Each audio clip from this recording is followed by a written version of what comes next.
Hey everyone, welcome back to Smart Stock Sam, where we cut through the noise and find real signal for our portfolio. Today we're digging into BitMine Immersion Technologies, ticker symbol BMNR, and why this stock might be quietly setting up one of the most fascinating rebound stories tied to Ethereum.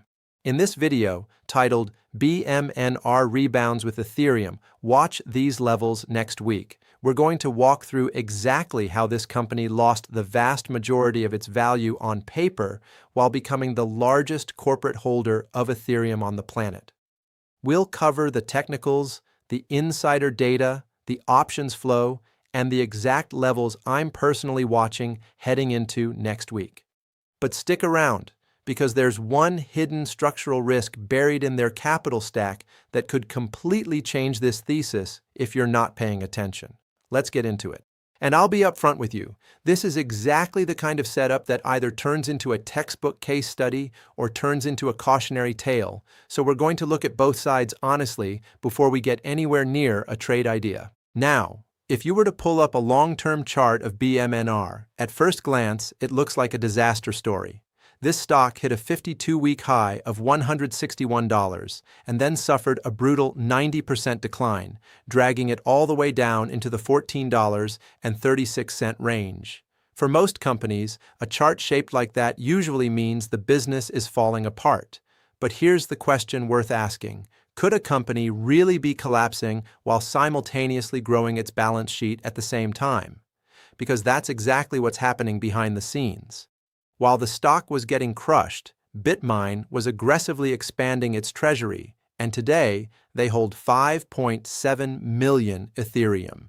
To put that into perspective, that's roughly 4.7% of the entire global supply of ETH sitting inside one company. Because of this treasury buildup, the stock is now trading at close to a 20% discount to its net asset value. And the options market already senses it, with an 85% call skew pointing towards serious institutional positioning to the upside. Let's actually put these numbers side by side, because this is where the real opportunity starts to show itself. On one side of the ledger, BMNR's public market capitalization, meaning the combined value of every share outstanding, sits at roughly $8,180 million. On the other side, their total liquid treasury, made up of crypto, cash, marketable securities, and venture stakes, is valued at $9,800 million. That works out to a price-to-book ratio of just 0.8 times. In plain terms, if you buy shares of BMNR today, you're essentially buying $1 worth of underlying assets for somewhere between 80 and 83 cents. That gap, somewhere between 16.5 and 20%, is the kind of discount that institutional arbitrage desks dream about. So the obvious question becomes, how long can a gap like that realistically stay open before the market corrects it? History tells us these kinds of discounts rarely stay this wide forever. Someone eventually notices. So where exactly is all of that money actually sitting? It's definitely not just parked quietly in a bank account somewhere. When we open up the treasury composition, Ethereum dominates the picture. That 5.7 million ETH position makes up the overwhelming majority of their value, and it was recently boosted by an additional purchase of 27,084 ETH as the company pushes toward its stated target of owning 5% of the entire global Ethereum supply by the end of 2026. They also hold 206 Bitcoin, which frankly is barely a rounding error at this scale. But here's what really caught my attention. They're holding a $180 million stake in Beast Industries and a $74 million position in 8Co Holdings, ticker symbol ORBS. That 8Co stake matters because it gives BitMine indirect exposure to the artificial intelligence boom through OpenAI. So what we're really looking at is a massive crypto treasury that's cross-pollinated with cutting-edge venture capital. Very few companies on the entire exchange can say that, and it's part of why this ticker keeps showing up on so many trading desks lately. With a Treasury stacked this heavily, you have to ask yourself, why did the stock fall apart in the first place? And more importantly, why does the bleeding finally appear to be stopping? According to BitMine's chairman Tom Lee, a huge chunk of the sell-off heading into July was made worse by what's called quarter-end window dressing. This is when institutional fund managers quietly dump their losing positions right before quarter end, so those ugly numbers don't show up on client reports. That wave of forced institutional selling now appears to be finished, and right as that pressure lifts, two major catalysts have kicked in. First, on June 26th, BMNR was officially added to the Russell 1000 index, which is going to force passive funds to buy shares as they rebalance. Second, the company just helped launch Ethereum Institutional alongside Joe Lubin and SharpLink, further cementing their position at the center of the Ethereum ecosystem. Two tailwinds landing back-to-back like that is rarely a coincidence, and the timing here is hard to overlook. But that's only half the story, because buying billions of dollars worth of Ethereum isn't free, and how they actually paid for it brings us to the risk I promised you earlier. You don't simply acquire 5.7 million ETH out of nowhere. BitMine funded this aggressive accumulation through a major capital restructuring, issuing $273,800,000 in Series A perpetual preferred stock, trading under the ticker BMNP, priced at $80 per share. On the positive side, this brought in non-dilutive capital, letting them buy more crypto without issuing more common shares. However, and this is important, that preferred stock carries a steep 9.5% perpetual dividend. In the capital structure, preferred dividends get paid before common shareholders see a single cent. That means, before BMNR can ever return profit to you as a common shareholder, they first have to satisfy that heavy 9.5% obligation. So naturally, the question becomes, can their business actually generate enough cash flow to cover that? It's the single number that decides whether this becomes a long-term winner or just a short-term trade. Now let's look at who's actually holding this stock right now, because the ownership data tells an interesting story. Roughly 35% of the float, more than 200 million shares, is controlled by around 440 institutions. We're talking major names here: Vanguard, BlackRock, Citadel, Morgan Stanley, and even Cathie Wood's ARK Invest. These players effectively control the primary liquidity in the stock, but here's a red flag worth flagging. Insider ownership sits at a tiny 0.2%. And there's been essentially zero significant insider buying recently, when the people actually running the company aren't stepping up to buy their own shares at an 80% discount to book value. It raises a fair question. Are they simply relying on preferred stock investors to fund growth instead of putting their own capital on the line? It's a small detail, but it's the kind of small detail that seasoned investors never ignore. None of this matters, though, if we don't look at the foundation this entire trade is really built on, which is Ethereum itself, because BMNR holds such an enormous amount of ETH. The stock essentially trades as a leveraged proxy for the underlying asset. Right now, Ethereum is defending a critical support zone right around $1,500. Looking at the chart, it's actually formed a textbook double bottom pattern. Even more encouraging, the MACD indicator on the 4-hour chart just posted a bullish crossover. If that $1,500 floor manages to hold, the next resistance targets sit at $1,700 and then $1,860. Holding this zone is absolutely critical, because any real upward move in Ethereum would instantly inflate BMNR's underlying Treasury valuation. Lose this floor, though, and almost everything we just discussed becomes a lot less convincing. And when we take that Ethereum picture and lay it over BMNR's own stock chart, a pretty clear pattern starts to emerge. The stock has carved out a well-defined support floor, successfully defending its 52-week low of $12.38 and building a solid base between roughly $12.80 and $13.50. Right now, the stock is fighting to reclaim key moving averages, currently battling the 50-day moving average, sitting at $13.85. The 200-day moving average is way up at $16.43, which tells us the longer-term trend is technically still bearish. But short-term momentum is shifting.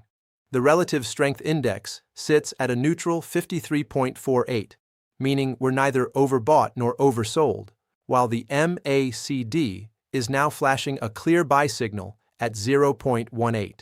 Put those two signals together, and you get a chart that's quietly building momentum well before most traders even notice. Now, you might be thinking, with a 90% drop like that, the short sellers must be circling in for the kill, right? Actually, the data says otherwise. One of the more revealing signals right now is the short interest picture. If a stock were genuinely heading towards zero, short sellers would be piling in, and the cost to borrow shares would spike dramatically. But for BMNR, the borrow rate is sitting remarkably low, somewhere between 0.54% and 1.22%. On top of that, there are still more than 10 million shares readily available to short. So what does that actually tell us? It tells us there's no aggressive predatory short selling happening down here at these depressed prices, which means the risk of a violent short squeeze in either direction is fairly low. That 90% decline was pure organic, long-term capitulation, and now that the weak hands are gone, we're left with a much more credible support floor to trade against. In other words, the dramatic crash you're seeing on the chart is mostly already behind us, not still ahead of us. And while the short sellers are staying on the sidelines, the big money is placing very specific bets on exactly where this stock might be heading next. If you really want to know what smart money is doing, you always check the options chain. On July 2nd, an enormous volume of about 179,000 contracts traded on BMNR. Out of all of that, roughly 85.31% were call options, compared to just 14.69% puts, giving us a deeply bullish put-to-call ratio of only 0.32. So where exactly are traders placing their bets? There's heavy institutional clustering around the July 10th expiry at the $15 strike, which saw nearly 13,500 contracts trade. And even more surprising, unusual volume showed up all the way out at the $20 call strike expiring in August. It really does look like market makers are quietly bracing for a sharp upside move. When positioning skews this heavily in one direction, it's rarely just noise. It usually means somebody with real conviction is behind it. And the options traders aren't the only ones seeing this potential upside, because Wall Street's own analysts have finally started weighing in too. Despite all the carnage in the chart, analyst consensus is actually projecting roughly 110% upside just to close the current valuation gap we talked about earlier. From the current price near $14.40, the broader consensus price target sits at $30.15. Cantor Fitzgerald recently reiterated their overweight rating while adjusting their specific target to $30.30. And keep in mind, these aren't wild, speculative moonshot numbers. They're calculated valuations based simply on the math required to close that 20% gap between the stock price and the underlying liquid assets sitting on the balance sheet. When the spreadsheet and the sentiment finally start agreeing with each other, that's usually worth paying attention to. So, what actual milestones should you be watching to make sure this whole thesis doesn't quietly fall apart on you?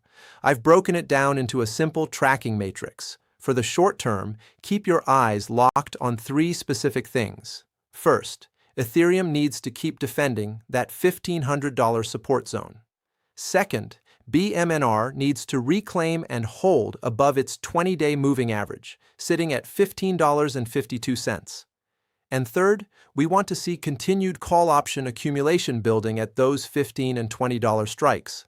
But for the long-term fundamental picture, it really comes down to their staking engine, known as Maven. They need to hit a target of generating somewhere between $200 million and $246 million in staking yield. Why does that number matter so much? Because that operating cash flow is really the only realistic way they can cover that brutal 9.5% preferred dividend without diluting common shareholders like you. If they pull that off, this structural discount has a real path to closing completely. All right, we've covered the fundamentals, the risks, and the technicals. So now let's talk about the actual trade setup heading into next week. This is built around a bullish reversal thesis, driven by quarter-end selling pressure finally exhausting itself combined with fresh Russell 1000 inflows. Our entry zone sits between $13.85 and $14.25, which lines up nicely with the 50-day moving average and that recent consolidation floor. Our first target is $15.50, aligning with the 20-day moving average and that heavy wall of call resistance we spotted on the options chain. Our second, more ambitious target is $16.50, which brings us right back toward the pre-sell-off consolidation zone and the 200-day moving average. But listen closely here, because this part matters. You need a hard stop at $12.30. If the stock breaks below that level, it invalidates the entire technical base, and it likely signals that Ethereum has failed to hold its $1,500 support. Do not hold this position below $12.30, no matter how tempting it feels. So, what does all of this actually mean for your portfolio in the bigger picture? BMNR is shaping up to be a highly volatile, leveraged proxy play on Ethereum itself. The arbitrage catalyst here is genuinely hard to ignore. You're essentially buying a company at close to a 20% discount to its $9.8 billion liquid treasury, all backed by aggressive bullish options flow and a textbook double bottom forming in Ethereum. It's set up nicely for a defined short-term relief rally, but you absolutely cannot ignore the structural risk sitting underneath it. This company's long-term survival and its ability to protect common shareholders from dilution depends entirely on their staking yields scaling fast enough to cover that heavy preferred dividend obligation. So treat this as a high-probability, short-term tactical trade and respect that $12.30 stop loss without exception.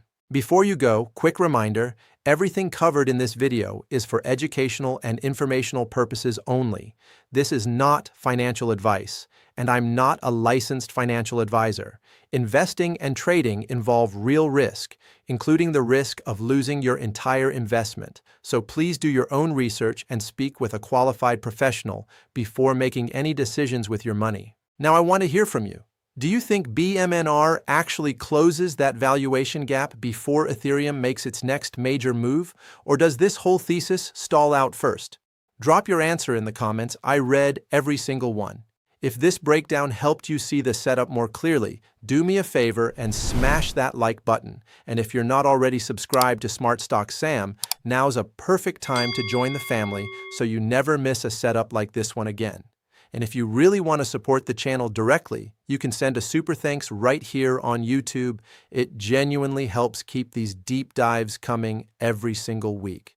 Speaking of leveling up, I've also just launched channel membership, and it comes packed with perks built specifically for serious traders and investors, including early access to trade setups before anyone else sees them, priority replies to your questions, and even custom analysis built around tickers you personally request.